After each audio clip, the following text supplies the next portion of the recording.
Ojo motindolaia, ojo biauê. Ojo motindolaia, Ojo biauê, babá. Ojo motindolaia, Ojo biauê. Ojo motindolaia, Olá amigos, sejam bem-vindos a mais um programa da TV O Batalá Axé. E hoje estamos aqui com o babá Snatiel Ogé Tobá.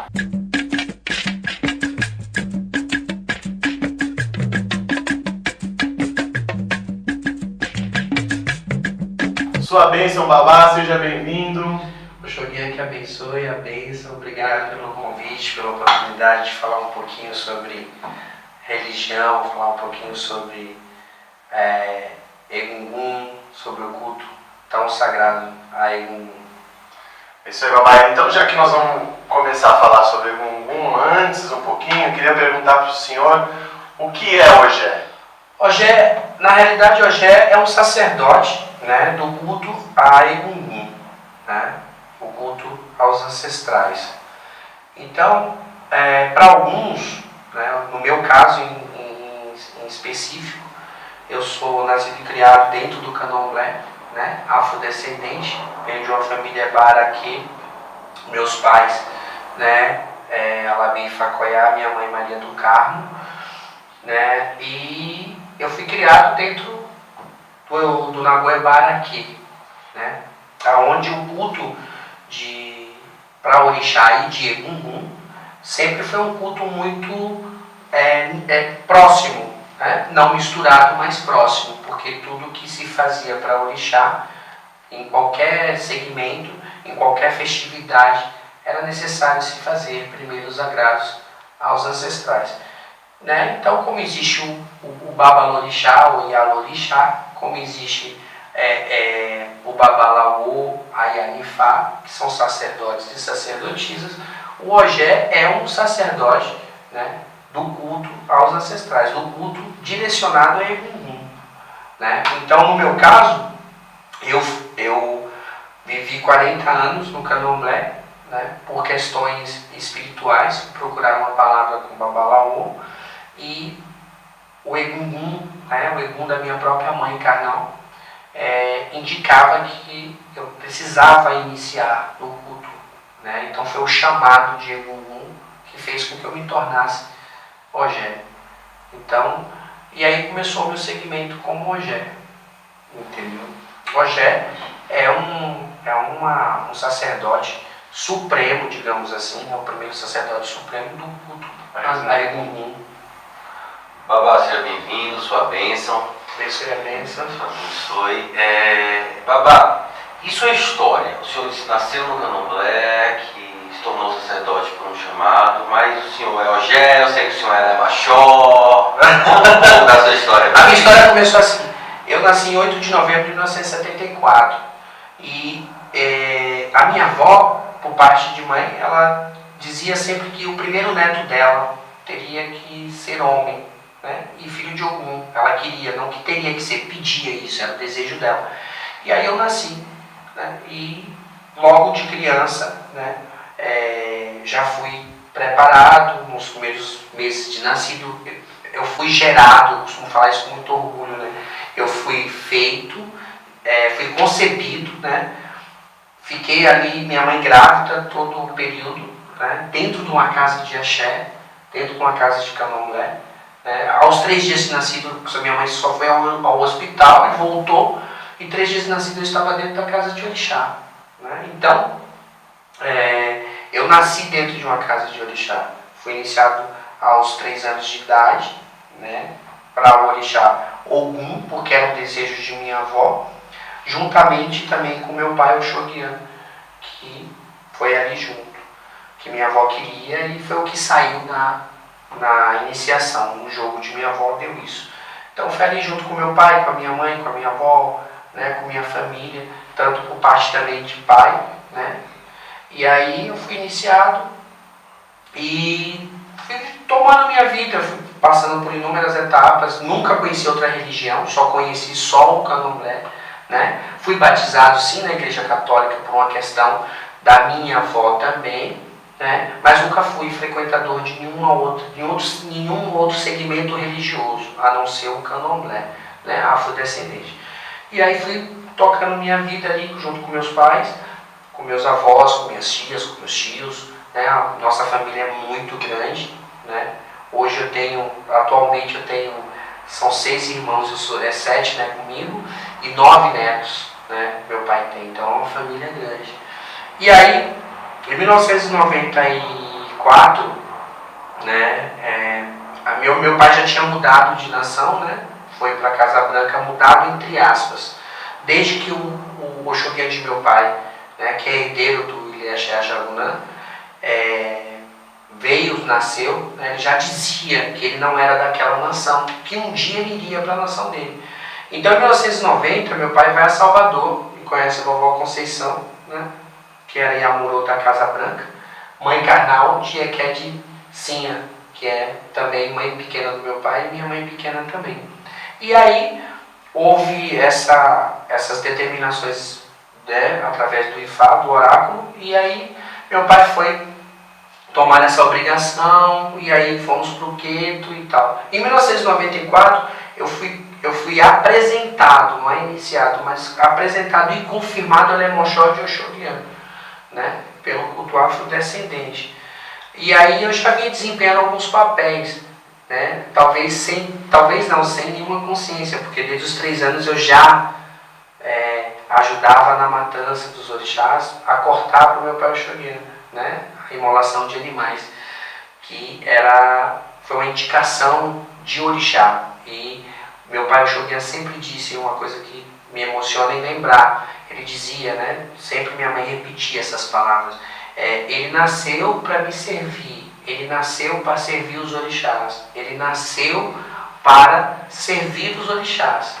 Entendeu? Tinha um pouquinho de ciúmes, claro, né? Porque eu Oxóguian um pouco ciumento, mas Aqui ninguém conhece nada do Oxóguian. E aí eu continuei fazendo aquilo que eu sei fazer, até o encontro, né, tomei posto de exerci os 2 postos de Axogum primeiro, né, Ogã, porque acaba sendo Ogã, né, a expressão Ogã também quer dizer, para diferenciar, são as pessoas que não têm de fato, né, encantamento de divindade. Então, torna-se um Ogã, e aí aprendi a tocar, aprendi a cantar, também vivendo numa casa, sou privilegiado de ter nascido dentro de uma casa de candomblé, então você aprende de tudo um pouco, vai convivendo, né? Então o candomblé acaba sendo, para mim, uma filosofia de vida, né? Não é uma religião, é uma filosofia de vida, porque eu vivi todo o tempo dentro de uma casa de candomblé. Obviamente, fui estudar, me casei, mas nunca saí dos pés dos orixás, em momento algum. E aí deu o meu encontro com... aí a primeira iniciação foi de Egungun, como eu falei anteriormente. A minha mãe indica, né, no jogo que eu tenho que me iniciar em Egungun, que é um chamado, e aí eu sou iniciado, né, pelo Babá Akalá, né, e falei Akalá, e vou para o culto de Egungun, onde eu me encontrei com algumas coisas. Hoje eu acredito que foi um resgate, né, espiritual, porque esse chamado da minha mãe, né, eu obedeci e falei pro babá, o senhor está falando que tem que fazer, então vamos fazer. E alguns anos depois, uns 2 anos depois, eu passei a entender o porquê que minha mãe, né, isso para mim, porque minha mãe queria que eu me iniciasse dentro do culto, porque era a única forma de me manter, né, mais próximo do culto a orixá, do culto a Egungun e do culto a Ifá, né? Então foi como se fosse um laço, né? Tipo, eu vou laçar ele de todas as formas. Se um dia ele pensar, né, em sair ou abandonar, ou deixar, ou desistir, ele está vendo que não tem para onde ele vai, ele está cercado. E recebi isso com positividade, né? Porque o culto a orixá, o culto a Egungun, o culto a Ifá, tudo quanto é divindade, eu acredito em todos os espíritos de luz. Não acredito que exista os espíritos que dizem que Interessante, vou fazer uma colocação. Um dia me perguntaram, uma senhora disse assim: vocês fazem magia negra aí na casa de vocês? Né? E aí eu choquei com aquilo, magia negra. Né?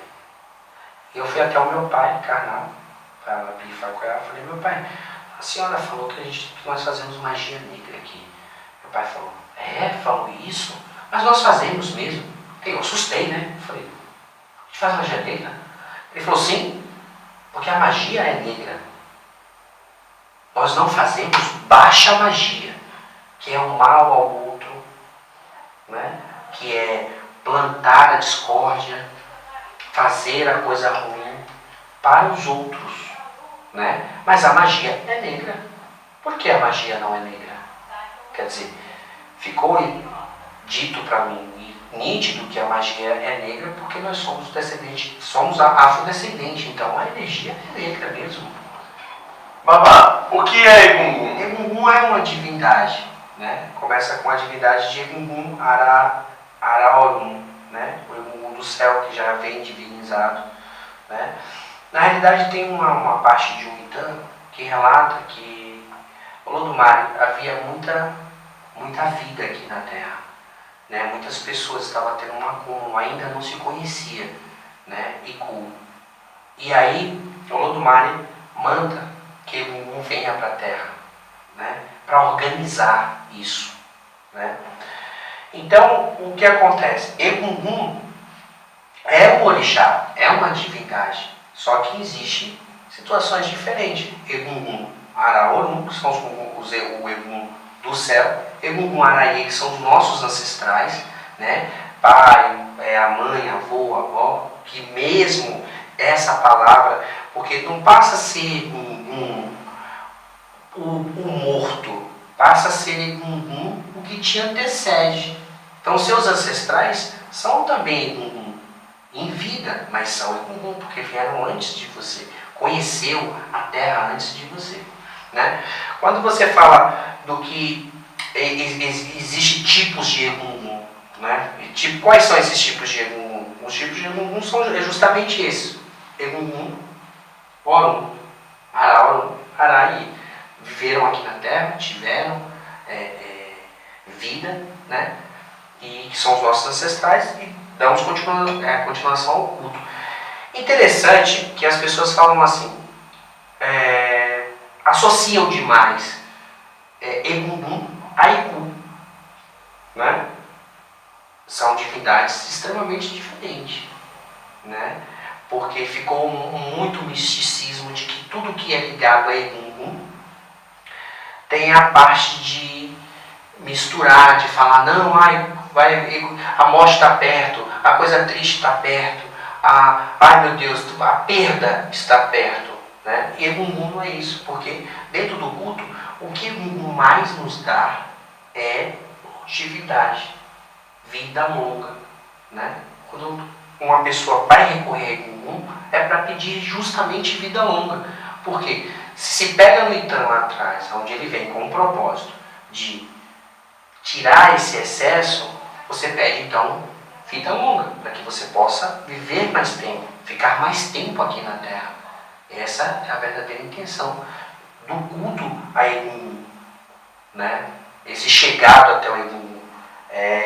E é de extrema importância que as pessoas não percam esse referencial de que você deve cultuar seus ancestrais. A forma que você cultua seus ancestrais. No meu caso, eu tenho o meu pai vivo, graças a Deus. Então, eu cultuo o meu pai com respeito, com dignidade, com carinho, com amor, né?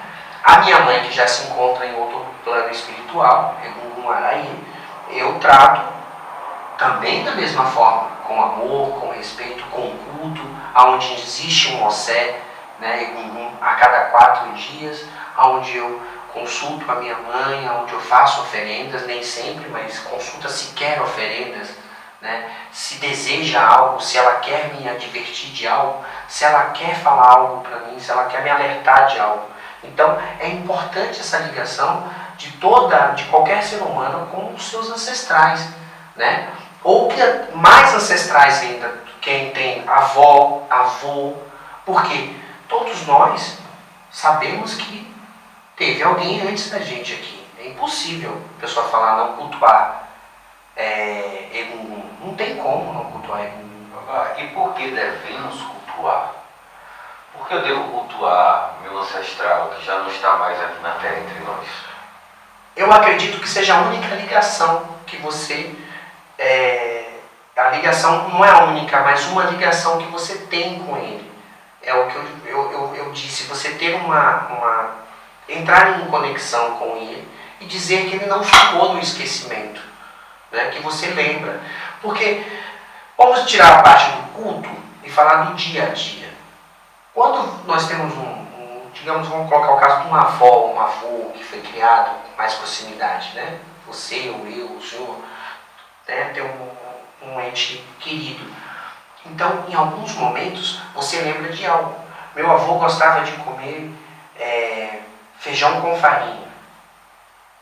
Minha avó gostava de molhar o pão no café pela manhã, né? Então, você tem registros de seus ancestrais. Então, por que não você não fazer o culto? Por que não você não chamar os seus ancestrais, né? Veja que existe uma expressão muito simples que quase todos usamos, né? Quando acontece algo de negativo ou estranho, você fala: ai meu pai, ai minha mãe, ai meu Deus, né? Automaticamente, e isso é o que eu acredito, que você está diretamente ligado aos seus ancestrais. Seus ancestrais estão sempre próximos. Então, eu acho que é de obrigatoriedade de todo Omon Orixá, de todo Omon Ifá, de todo Omon Egungun fazer culto para os seus ancestrais. Eu acho que é de cunho obrigatório, para que ele não se perca na vida e para que ele não esqueça de que um dia, né, da sua história sanguínea, da sua história de vida, porque também existem situações de adoção, não é só sangue, mas viveu com você, criou você, ajudou na tua formação como pessoa. Não é justo que você esqueça eles. Tem pessoas que a gente já costuma ouvir, né, que tem coisas na nossa vida que são hereditárias, genéticas. Eu acredito que muitas coisas também estão ligadas, como o senhor acabou de falar, confirmando o que eu penso, que através da espiritualidade também, que a gente traz dos nossos ancestrais. Sim. Os mais próximos, que são os pais, os avós, né? Alguns que já também têm ligação com o bisavô, mas já é mais difícil, né? Sim. O senhor acredita que questões como problemas genéticos, eles podem ser quebrados através da evolução das novas gerações? Sim, acredito. Porque se fala em estudos científicos que a probabilidade de uma pessoa, né, ter, um exemplo, câncer, vai se pesquisar na família, né? O caso da diabetes, vai se pesquisar na família. Tem algum diabético na família? Tem alguém hipertenso na família? Né? Então, isso é genética. A probabilidade. Mas não quer dizer que você obrigatoriamente vai adquirir aquela doença. Então, se for pegar desse princípio, que você acaba não tendo, pode ter ou não ter, mas existe essa probabilidade, existe também a situação de você pegar algumas coisas do seu avô, algumas coisas que ele deixou de fazer, algo que ele se perdeu, né? Algo que você precisava resgatar, né? Talvez inconsciente, em espírito também inconsciente, né? Então, eu acho que pode se cortar, né? Pode se cortar, por exemplo, muitas vezes você vai para o oráculo e você descobre que você tem um problema sério com o ancestral e você às vezes não consegue identificar, né? Já tive casos de pessoas que tiveram que pedir perdão para sua mãe e não tinha consciência disso. E ela vivia situações de infelicidade, de insatisfação e não conseguia reconhecer isso. Veio falar, babá, nossa, eu passei por situações, então estou passando por isso. E ali no oráculo dizer o que a pessoa, qual era o problema dela. Olha, você teve algum problema com a sua mãe? Sua mãe veio a falecer, sua avó, seu avô? Sim, não tive. Uma relação mais ou menos e faleceu. Não, mas ali o oráculo está dizendo, e Fara está falando que a pessoa tem essa situação. Algo que não foi resolvido. Que não foi resolvido, né? Então ela pode cortar isso.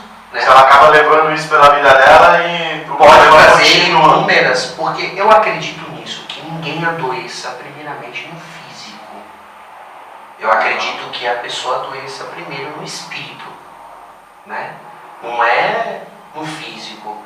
Porque assim, a partir do momento que você nasceu, passou por inúmeros exames e vem vivendo sua vida e tal, que tem a sua alimentação correta, medicação correta, que tem que tomar medicação, enfim. É impossível que uma doença estoure, assim, apareça imediato e acabe com a vida da pessoa. Eu acredito que ela primeiro, o espírito fica doente. O espírito ficar doente, eu acredito que pode ser sim um desleixo, pode ser sim uma falta de percepção, de sentimento, de entendimento, de não aceitação, de não querer saber se isso não está relacionado à sua espiritualidade. Né? Por exemplo, pessoas que desenvolveu uma doença gravíssima que em toda a história, todo relato de família, não existiu aquela doença. Né? Por exemplo, vamos citar um mal de Parkinson, né? Ou um Alzheimer. Tem pessoas que eu já ouvi falar que não tinha na família, não existia esse caso parecido. Né? E de repente apareceu. Né? Então eu acredito nisso. Eu acredito também que a doença ela vem com o objetivo de curar alguma outra doença relacionada ao espírito.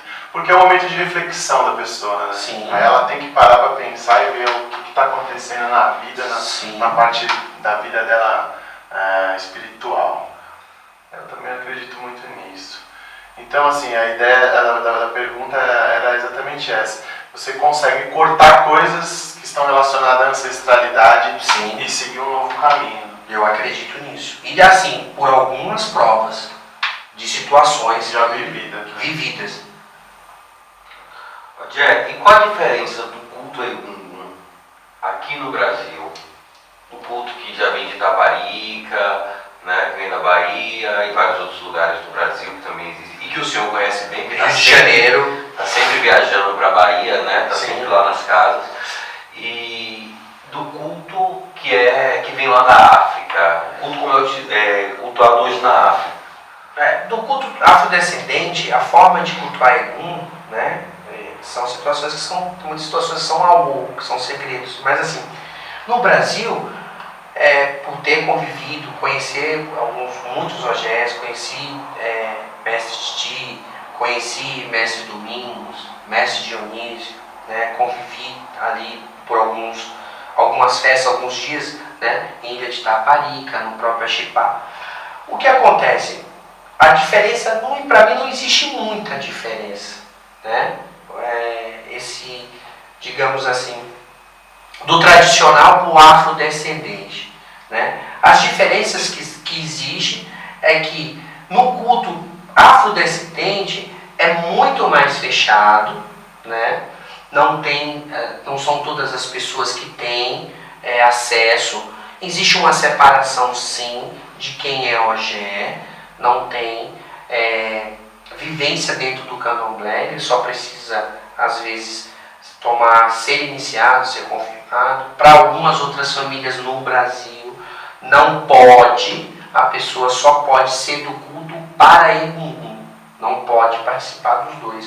O senhor também é testemunha disso, por fazer parte do Opoafonjá e tem ligação com a Axipá, que é diretamente com a Axipá, sabe que existe a maioria dos ogãs, das pessoas da casa do próprio São Gonçalo, eu falo o Opoafonjá, mas eu gosto sempre de chamar São Gonçalo.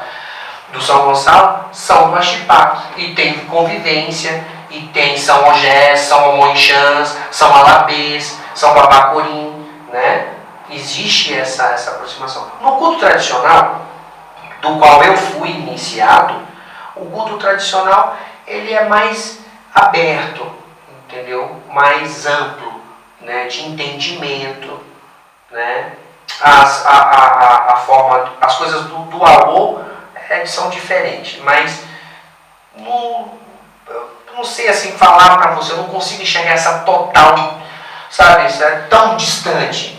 Existe diferença sim, muitas diferenças, mas não é uma coisa assim absurda, ai, quanta diferença tem, por que não pode isso, por que não pode aquilo, coisas que não pode. No como vou fazer um apanhado, no culto tradicional, mulher não participa, no culto afrodescendente, mulher participa, também não participa, no tradicional participa, entre aspas, sim, mulher pode ter, e mulher de Egungun, sim, pode ter. Mulher está mais próxima de Egungun, sim. Ela também tem posto, sim. Né? Mas isso é uma situação igual. Mas ela não vai entrar no AU. Ela jamais vai entrar, né? no Lecém. Não vai entrar. A mulher não vai entrar. Tanto também como no culto tradicional, a mulher não vai entrar dentro do Lecém na hora dos AU de Egungun na sala, Egungun dentro do terreiro, né? A proximidade é mais ampla, né? No culto tradicional. Então, as pessoas Egungun vêm para abençoar, então as pessoas podem encostar em Egungun, as pessoas podem tomar a bênção de Egungun, porque Egungun está vindo ali justamente representar toda uma ancestralidade para dar bênçãos, né? E no culto tradicional, não pode encostar na roupa de Egungun, não pode chegar, aliás, no culto tradicional não, né? Afrodescendente não pode se encostar na roupa, não pode chegar perto, e mulher é mais limitada. Vamos dizer, a grande diferença, se existe uma grande diferença, é isso, as limitações, que no culto afrodescendente, algumas limitações não pode de jeito nenhum, e no afro é um pouco mais aberto, digamos assim. Então é importante entender que existem diferenças ritualísticas, sim, né? Existem diferenças do culto dentro do terreiro, vamos assim dizer, né? No barracão. Sim. Mas o importante é que haja respeito sempre e que ambos estão cultuando a ancestralidade, exato, não importa a forma. E a essência de Egungun é a mesma. Interessante você fazer essa colocação, porque as pessoas, alguns já me questionaram que o ogé tradicional não entra no culto de ogé afrodescendente. Eu não consigo entender isso, porque o Babalorixá, a Ialorixá, ela vai entrar na Casa Branca, em São Gonçalo, no Cantuá, no Ajagunã. O ogé, quem determina essa entrada ou não dentro do Lecém é Egungun, que é supremo. Porque ogé para ogé, subalternos a Egungun, que é a autoridade máxima. Então é Egungun que vai determinar se entra ou se não entra, se pode participar do culto ou não, né?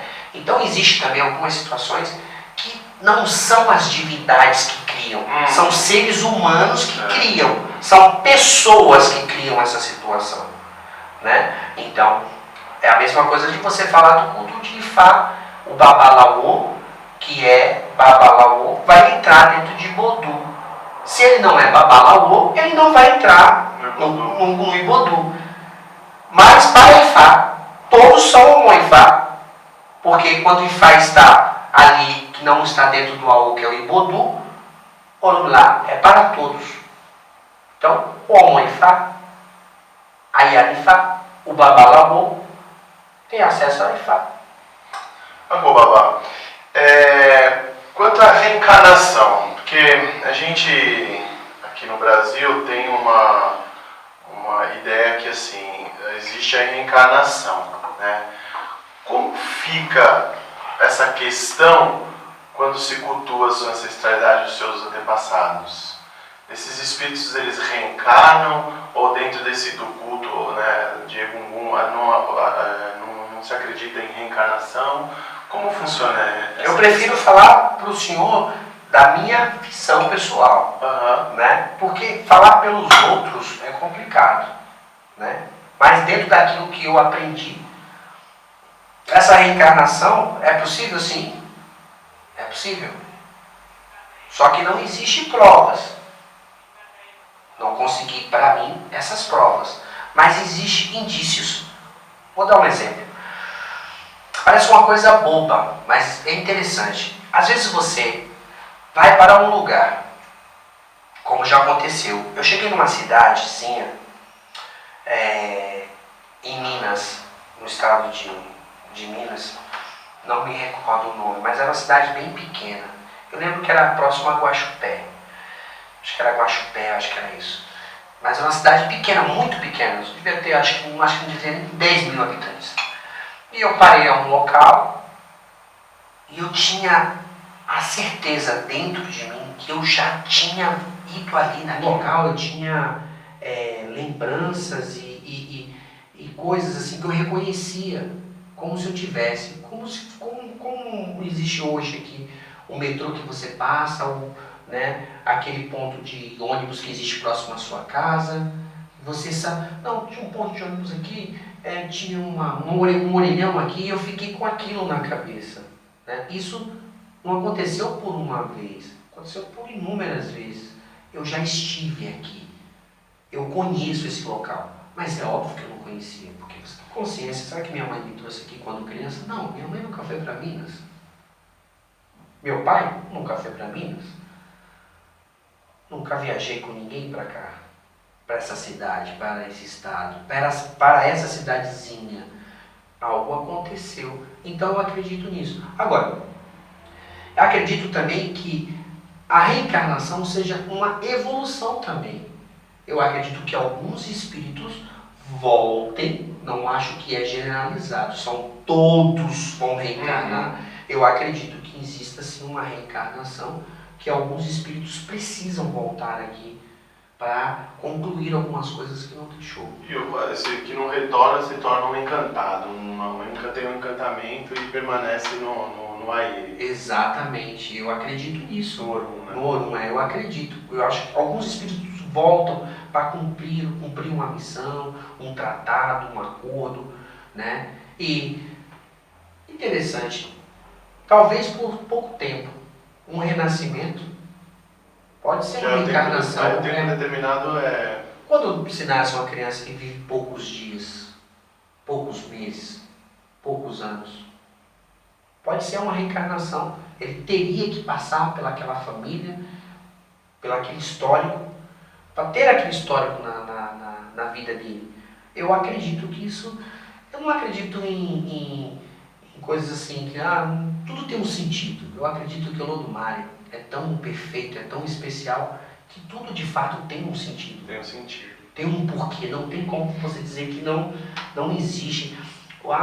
Aconteceu porque tinha que acontecer, houve porque tinha que haver. Não, existe sim um sentido, um porquê de tudo. Talvez nós não conseguimos saber o porquê de tudo, porque só o Lodumário vai saber. Todas as respostas. Não temos, mas somos seres pensantes, né? E aí a gente questiona, pergunta, sente. Eu acho interessante. Falando de reencarnação, falando de espírito, tendo um OGE aqui, né? O que é o Axexê? Axexê, cerimônia fúnebre, né? Do culto afrodescendente, candomblé, né? O Axexê eu acredito que, para mim, o Axexê, desde que eu me conheço por gente que veio aprendendo, mesmo antes de me tornar o Axexê é de suma importância, porque ele é uma cerimônia, né, de reencontro da história que esse espírito teve aqui no Aie, né, a nova missão dele para o Orum. né? Então, no candomblé se diz que existem três carregos. O senhor também sabe disso, por ser do culto afrodescendente. Tem 3 carregos. O primeiro, que é a sua iniciação, o fechamento do seu ciclo aos 7 anos, e o último carrego, que é da sua passagem por Orum, né? Então, a xixi é de suma importância ser feito, né? As pessoas que passaram. Eu não gosto, particularmente, não acredito em algumas coisas impostas por regras de humano, né? De sacerdotes, sacerdotisas. Eu acredito sempre, né, no oráculo. O que o oráculo diz, o que o oráculo determina ser feito, né? Porque para Yamanixá precisa ser 7 noites, para Babalorixá precisa ser 7 noites, né? Então é uma determinação. Precisa se arriacu imediatamente após a pessoa falecer. Então a pessoa faleceu, após a pessoa ser enterrada. Então a pessoa foi feito o sepultamento ontem, hoje de tarde, hoje à noite começa a xixi, né? Então eu acho que existem alguns radicalismos, entendeu? Esse radicalismo não é legal, não é bom. Porque eu acredito em divindade, acredito em oráculo. Então o oráculo tem que determinar isso, né? Se vai ser 3 dias, 3 noites, se vão ser 7 noites, se vai ter a obrigatoriedade de fazer durante mais um mês, 3 meses, 6 meses, 1 ano, né? Porque até porque falar em candomblé de casa tradicional. O que é candomblé de casa tradicional? A tradição que você segue é a tradição da sua própria casa. Por quê? Temos 3 referências de casa de candomblé tradicional: Casa Branca, Pofojá e Cantuá. São 3 casas que cultuam as mesmas divindades, que é tudo muito parecido, mas tudo muito diferente um do outro, né? Tradição, seguir a tradição, né? O que é seguir a tradição? Eu venho de uma casa, que é o Ilhaxé Jagunã, ela é uma casa que falamos de tradição, falamos de um candomblé determinante pelo oráculo de Enis Lorum, através de Ifá, que vai dizer o que deve ser feito, como deve ser feito, quanto tempo deve ser feito ou não, tanto na parte de orixá, como na parte da cerimônia fúnebre, que também faz parte de você cultuar os seus ancestrais, poder dar para aquele espírito um bom encaminhamento até Deus, que é isso que acreditamos. Como todo ritual tem o princípio básico, mas ele não pode ser engessado, né? Ele vai de acordo com o que o oráculo diz, porque cada pessoa é de uma forma, cada orixá é de uma forma, né? Então, quem vai determinar o formato é as pessoas. É interessante eu falar isso do culto tradicional, quando eu falo tradicional e Yorubá, né? E o culto afrodescendente, né? Que é aqui no Brasil. Então, como um irmão meu fala, e eu concordo exatamente com ele, o candomblé nasceu aqui no Brasil. Com influências da Nigéria, da África como um todo, sim, é claro que sim. Mas o candomblé do Brasil só serve para o Brasil. Não vai servir para a Nigéria, né? Até porque a Nigéria já fica muito, eu digo Nigéria como, eu não vou dizer África, toda a África, mas eu digo Nigéria. É totalmente filosofia de vida, porque é o dia a dia. Você acorda com o orixá, você dorme com o orixá. Você vê o orixá durante o dia, você vê o orixá à noite, você vê o orixá à tarde, você vê o orixá de manhã, pela manhã. Então, cultura, né? Já está enraizada. As situações são essas, é situação cultural. Então, esse negócio do candomblé. Então, veja bem, como pode uma pessoa falar assim? Eu não reconheço o Ifá, porque agora todo mundo é babalaô, todo mundo é ogé, digo isso por conta do ifaísmo. Todo mundo agora é babalaô. Não, você só se torna babalaô pelo simples fato de você ir para Ibodu. Está iniciado. Você está iniciado. Fora disso, não é. Todo mundo é babalô praticante? Não, nem todos são babalô praticante. Como não era antes, como nunca foi no candomblé, pessoas que eram iniciadas, porque eu vou dar exemplo da minha casa de axé. Meu pai tem inúmeros filhos de santo. Né? Ele é herdeiro de uma casa e minha avó tinha inúmeros filhos de santo, posso dizer centenas. Nem todos são Yalorixás ou Babalorixá. Claro. Então, antigamente existia-se uma regra. Uma regra de quê? Então, vamos separar o que é regra estipulada por ser humano e o que é determinado pelas divindades. Então, por via de regra, já que é tradicional, todo mundo tinha que ser Babalorixá, Yalorixá? Não. Então, existe uma determinação. Então, parece algo que é, para algum, mas isso não é jogando pedra em ninguém, ou criticando. Isso é minha visão particular, minha visão pessoal. Parece que é aquilo que me interessa, então é tradicional. Aquilo que não me interessa, então vamos para o oráculo, para a determinação. E não pode ter isso. Porque na minha concepção não pode haver isso. Né? Tudo é determinado. Por quê? Eu não gosto do Ifá, mas você vive do Ifá. Porque o Orumilá foi divindade como todas as outras. Especialista em Ifá, em oráculo. Então, se eu jogo Obi, eu estou utilizando Ifá. Se eu jogo Orobô, eu estou utilizando Ifá. Se eu jogo Enindilogum, eu estou utilizando Ifá. Se é Babalaô, tá jogando Opelês, Eikin, está fazendo uso do Ifá. Então, não pode ter essas situações. Eu não acredito nisso. É tudo determinado. Porque, veja bem, já que você, que é uma pessoa que não tem a mente aberta e não reconhece o oráculo, porque Ifá como oráculo, então seria simples. A pessoa senta aqui, vai chegar um filho de santo, então ele vai mentalizar e vai dizer, você é de Oxalá. Vou fazer você de Oxalá. Pensei bem que você é de Xangô. Vou fazer você de Xangô. Não existe esse procedimento. Ele será obrigado a fazer a consulta através do oráculo, para perguntar e saber que Irumolé vai acompanhar a vida daquele Omorixá. Né? Então, jogar pedra no Ifá, jogar pedra no Candomblé, jogar pedra no culto a Egungun, né?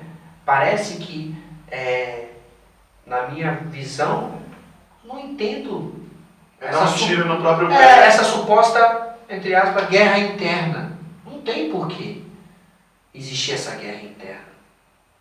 Essa guerra interna entre pessoas que não, no culto seu, culto meu é errado, tudo é certo.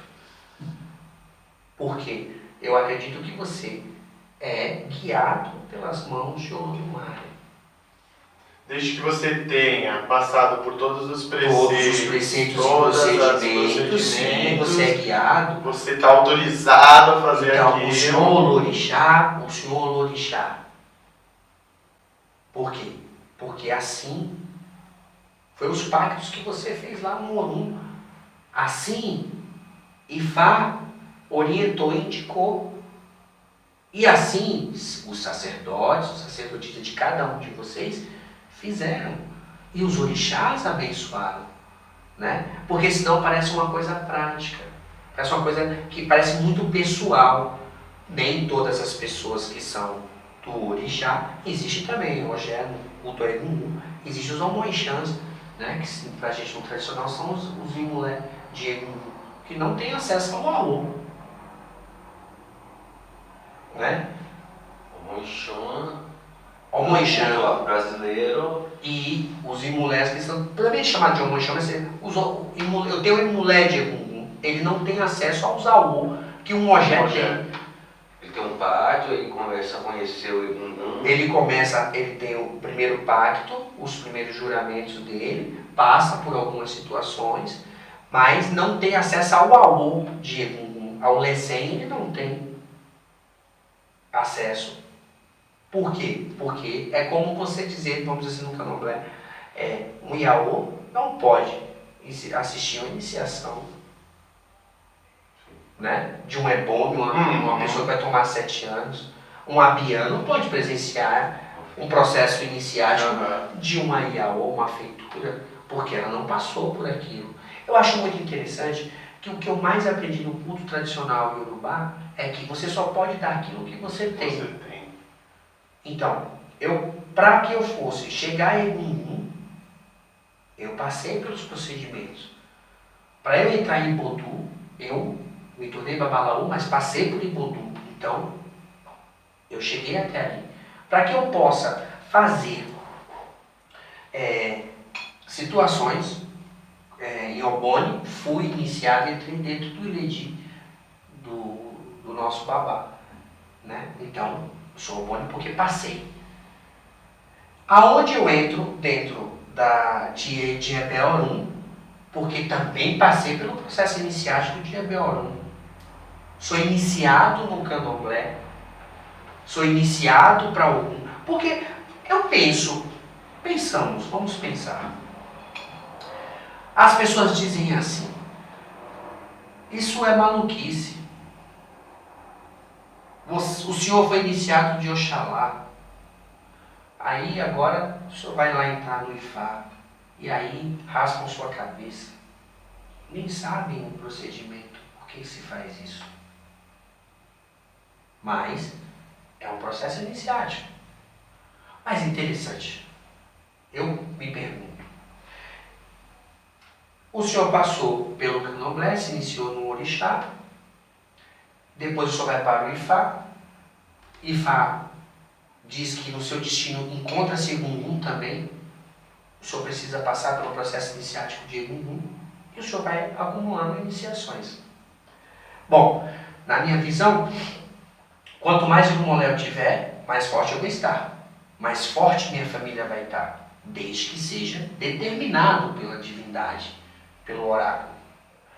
Mas no candomblé, então, as pessoas quando dão 7 anos pagam o seu outro IG, às vezes o seu como de Oxorian, o seu como de Oxalá também, né? De Oxorian também, diz assim, olha, o senhor precisa ter Emanjá, o senhor precisa ter Yansan, o senhor precisa ter o Irumolé Xangô, o senhor precisa ter o Irumolé Odé. Não é um processo iniciático. Você não vai precisar cortar o cabelo, raspar novamente e fazer alguns procedimentos que não vem ao caso ser citado aqui. Mas não deixa de ser um processo iniciático. Um pacto, você está aceitando aquele orixá. Não, porque isso faz parte do carrego. Outro dia, eu tive um susto. Uma senhora disse para mim, babá, eu queria que o senhor me dissesse sobre um Exu de Xangô. Aí o Exu de Xangô? Como assim Exu de Xangô? Um escravo para Xangô. Um escravo? Como assim escravo? Um escravo? Um escravo que trabalha para Xangô, um Exu que trabalha para... Não, primeiro o Exu nunca foi escravo de ninguém. Exu é o senhor que sabe de tudo, que tudo sabe, que anda por tudo quanto é lugar. Como que Exu vai se submeter a ser escravo de alguém? Quer dizer, parece que o regime ainda não passou. As memórias ancestrais negativas permanecem. Está registrado no subconsciente ainda das pessoas. Exu nunca foi escravo de ninguém, de nenhum orixá. Ele é assim um mensageiro, é o que tudo sabe, é o que tudo vê. Mas é tão divindade quanto os outros. Antigamente, antigamente mesmo, né? Existem poucos relatos de poucas pessoas que foram iniciadas em Exu no culto afro-brasileiro. Né? Poucas. São poucas. Né? E, sinceramente, senhores, eu não posso acreditar que isso tenha sido por determinação espiritual. Eu acredito que isso tenha sido por comodismo, por preconceito, por não entendimento, por não humildade. Não, tem vários casos que a gente vê que a pessoa Eu conheço casos que o sacerdote viu que o cara era de Exu, o Iaô de Exu, ele falou, não, vamos assentar um Ogum para não iniciar no Exu. Né? Por que não iniciar no Exu? E aí de uma memória ancestral negativa de que Exu é associado ao demônio, ao capeta, né? A memória ancestral negativa de que Egum é associado à morte, ao Iku, né? A coisa ruim, como se a morte também fosse algo assim que, meu Deus, né?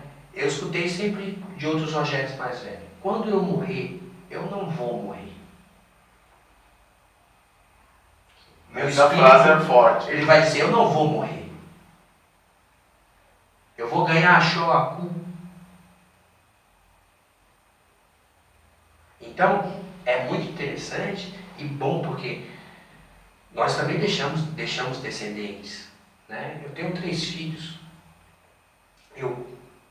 Todos são iniciados tanto no culto de orixá afrodescendente primeiro e no culto tradicional. Também faz parte do ifaísmo, do Ifá.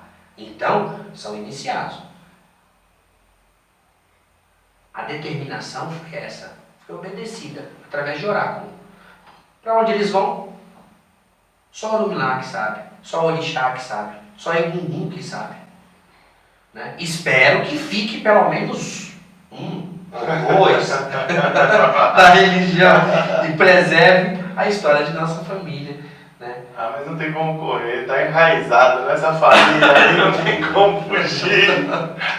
Não vai nem querer, não vai nem pensar, porque já faz parte, né?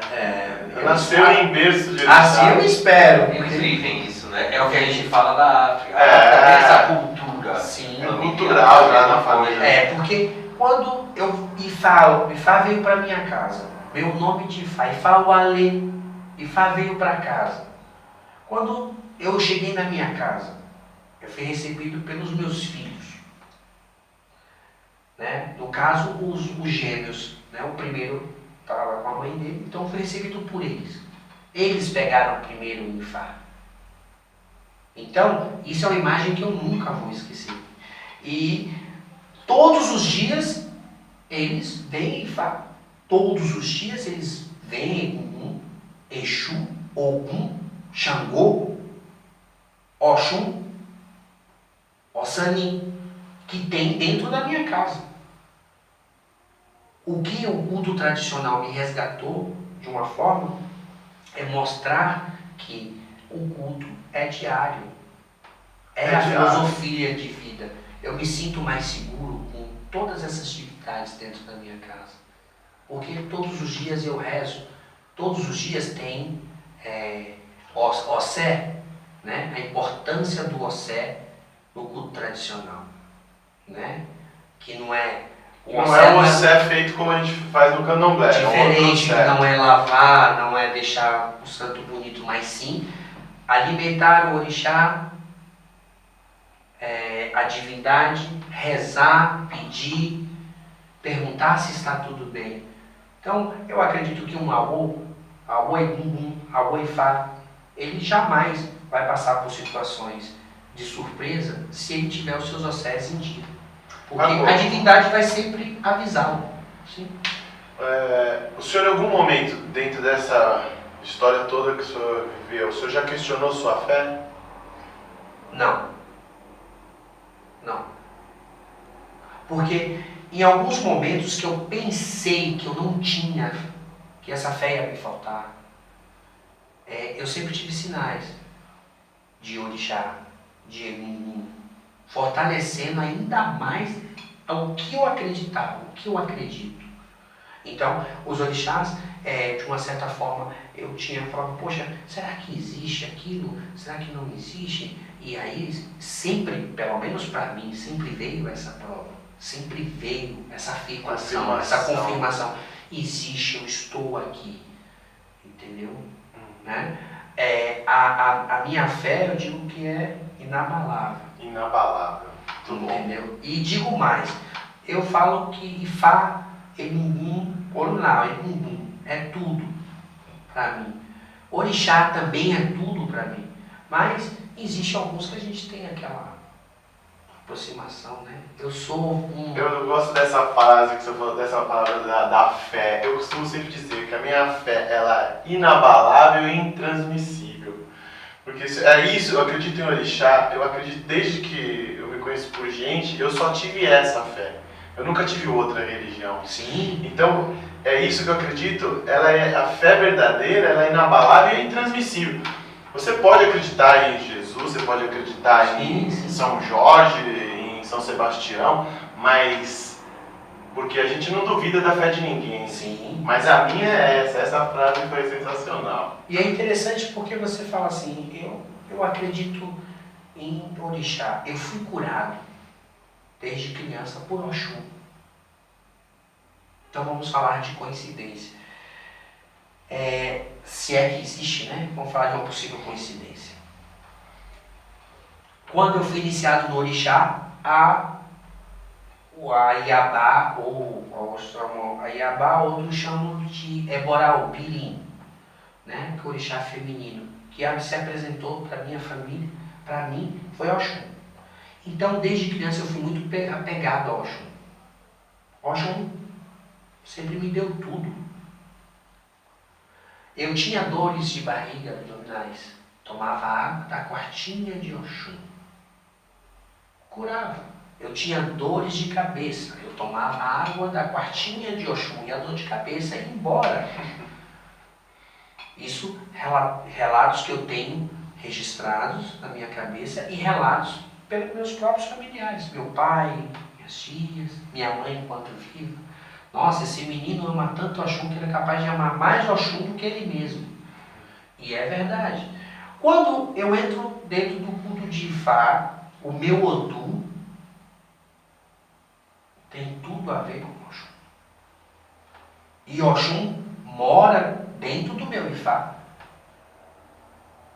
Então eu não acredito em coincidência. Já está ali, né? O meu Odu fala do Irumolé Ogum. Eu fui iniciado de Ogum. Meu Odu fala do meu Irumolé Obatalá, iniciado de Oxurian também. O meu Odu fala de Xangô. Eu tenho Irumolé Xangô também. Então, não acredito nessas... Ifá veio só para confirmar, na verdade. Exatamente. Uma coisa meu Odu... fortalecer, né? Uma coisa meu Odu falou após a minha iniciação e saber de toda a minha história, ele disse assim, olha, eu não seria diferente, mas eu estou realmente admirado, porque tudo que aconteceu, todos os orixás que você fez, bate exatamente com o seu Odu, né? Que também tire isso seja desmistificado, né? Que não existe aquele babalorixá, aquela yalorixá, aquela casa certa e aquela casa errada. Isso não existe. Não existe. Na minha concepção não existe.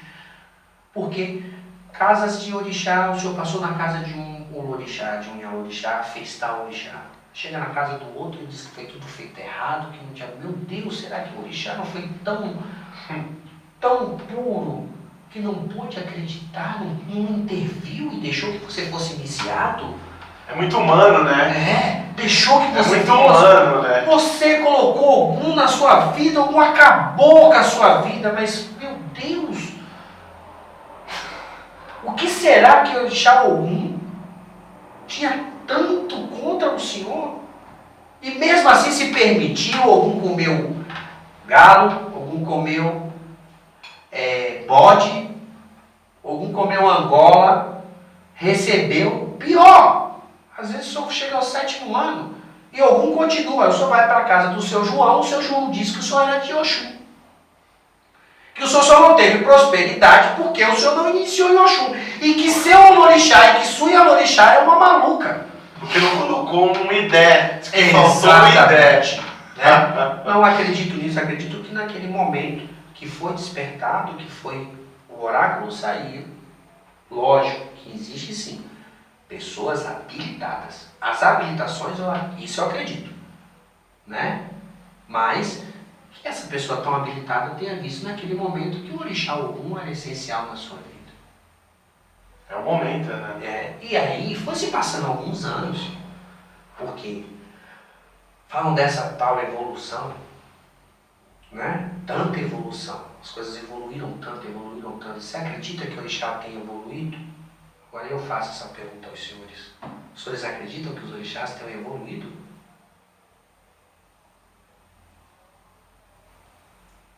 Em partes. Acredito sim. Eu acredito que em parte sim. Eu acredito que o orixá não vai ficar parado. Que o orixá está aqui no Brasil há tanto tempo. Acredito que o orixá fala e entende português. Sim. Entendeu? Senão não estava aqui na nossa terra. Conhece Não ia cada coisa atravessar. aqui que a gente faz. E isso vem de evolução também. Sim. Não a evolução Evolui. espiritual, Sim. mas de entendimento, de culto, de aceitar determinadas coisas que antigamente De adaptação. que hoje não dá. Adaptação. Né? Então eu acredito muito mais nessa evolução, sim, claro, mas na adaptação, porque existe Odus sob a Balaô também sabe disso. Existe Odus que falam que você precisa matar 200 bodes. Como que o senhor, falando hoje, vai conseguir fazer isso? Não é no Brasil, não. Em qualquer lugar. Não existe condição. Não sei que você seja criador de bode, de caprinos. Então você vai matar os 200 e olha que vai ficar complicado. Talvez você vai matar todo o seu rebanho. Mas existe sim a negociação de que você pode matar 200 bodes, ou 20 bodes, ou 2 bodes e transformar em 200 pedaços. Então eu acredito que exista essa evolução sim. Essa espera de que as divindades, primeiro o Lodumare, sabia aonde cada situação ia se encaixar, aonde era necessário ter mudanças. O Lodumare já sabia disso. As divindades, os orixás, já sabiam disso, que precisava haver essa evolução, essa adaptação, né? Porque não é em todos os países que tem Obi, mas hoje já se exporta com tanta facilidade. Antigamente se dizia o Obi que existia numa campanjada de 2 partes. Se transformava em 4, se partia. Hoje todo mundo já fala, não, o Obi de 2 partes não serve para orixá, só o de 4. Sempre foi o de 2. E quantas pessoas foram iniciadas dessa forma? Isso. E estão aí muito bem Principalmente com os a mais axé. antigos, né? E com a axé. E como falamos também de você falar assim, por exemplo, de casas tradicionais, onde você, até hoje, como que eu posso dizer que o Candomblé do Brasil, casas com 200, 300 anos, resistente, viva, Casa Branca, primeira casa de Candomblé do Brasil, em Salvador. Mas há quem conteste, mas quem eu vou contestar? Eu não sou antropólogo, não sou estudioso. Eu sigo aquilo que dizem nesse assunto. Mas existem casas que apareceram em Recife, que apareceram no Maranhão, né? Que são casas tradicionais de muito antigo, que se perdeu o registro, que não tem como se provar, né? Mas os primeiros navios começaram a chegar por lá. Com certeza tem muita casa antiga ainda. Mas tem e que tão, documentação. e as que sobraram ainda são resistentes, porque foram, como o senhor citou, sim, iniciados com o Bibatá. Não é o Bibatá, era o Manjá de 2 partes. Não era o Bibatá, e nem por isso ninguém deixou de prosperar, ninguém deixou de crescer, de ter filhos, família, descendentes. Tá aí até hoje. E está aí até hoje. Né? Alô, Babá. Para finalizar aqui, eu queria que o senhor contasse uma história, uma passagem da sua vida dentro do culto que marcou, ou uma mensagem para quem assiste o programa. Fica a sua escolha, para a gente poder finalizar o programa de hoje. A mensagem que eu passo para as pessoas que estão assistindo é que elas sigam as determinações, mas também sigam primeiramente seu coração, porque eu acredito que o coração é o nosso termômetro em tudo, é o nosso indicativo, né? Mas que sigam, respeite a religião alheia, né? Das etnias alheias, né? Respeite o catolicismo, o cristianismo, o judaísmo, o budismo, o candomblé, o ifaísmo, enfim, todas as religiões, né? Porque para algumas pessoas, eu acredito que a religião vem com um bálsamo. Então que saiba usar esse bálsamo. Porque aquilo que você escolheu para você, vai ser bom para você. E para os seus descendentes. E para aqueles também que querem seguir você. Então, que o Orumilá possa abençoar, que Aie, que o Orum possa abençoar todos aqueles que tenham um bom coração. Aí, para abusar mais um pouquinho da sua boa vontade, se eu cantar uma cantiga de Oxalá, ou Batalá, de Oxaguian. Vamos ver. Uma cantiga para Oxalá. Tem uma cantiga de Oxalá que eu acho muito, que me toca muito. Oliro de te, papaleche bel, liro de te, babaolorum, liro de te, babaoxoguian, liro de te, babaleche bel, liro de te, epa babá, bababia oxoguian. A sua bênção, Babá. Deus que abençoe, Orumilá que abençoe, o Xuguian que abençoe. E peço a bênção de vocês também, que possam me abençoar pelo dia de hoje. Axé. Foi um prazer, uma satisfação estar aqui com o Prazer é Senhor. Muito obrigado pela presença. E encerramos aqui hoje mais um programa da TV O Batalá Axé. Um abraço.